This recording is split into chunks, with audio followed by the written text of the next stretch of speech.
I rise today with the support of some colleagues to speak in support of House Resolution 173, which declares October 15th as Pregnancy Loss Awareness Day here in the state of Michigan. October 15th is a day that is recognized around the country as a Pregnancy Loss Remembrance or Awareness Day, a day where families can come together and be surrounded by support, and a day to increase awareness about miscarriage and pregnancy loss. Pregnancy and Infant Loss Awareness Month was actually first proclaimed in 1988 by President Reagan.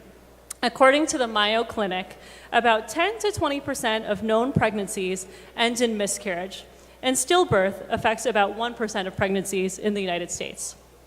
Today's resolution... Members, we will keep decorum. A member is addressing the body. The chair recognizes Representative Chang. Thank you, Mr. Speaker. Today's resolution recognizes that a public that is informed and educated about miscarriage or pregnancy loss can better learn how to respond with compassion to affected families.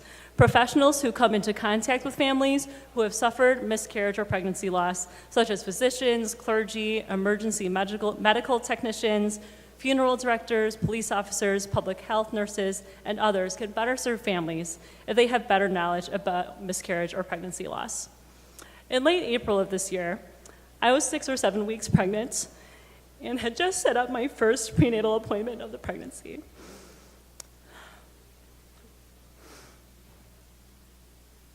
That appointment never happened, and instead, that day, after having just set up the appointment, my miscarriage started.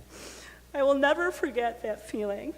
I was terrified, and I wondered what was happening and if it was indeed a miscarriage or what could possibly be going wrong. So many fears and questions were racing through my brain that day as I drove from the Capitol to the doctor's office for a blood draw.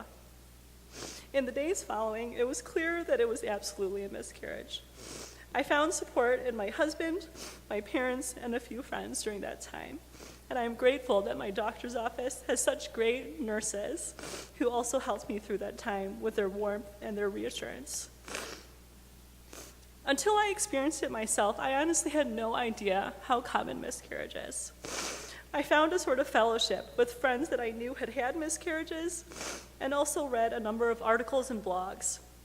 I learned things I didn't know about miscarriage and came to understand that women have such a wide range of miscarriage experiences, but that we also have a shared experience as well.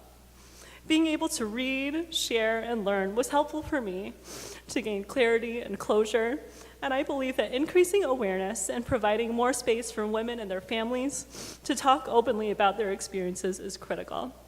This is something we should be able to talk about openly, and information should be available to women regarding what miscarriage is and what the resources are.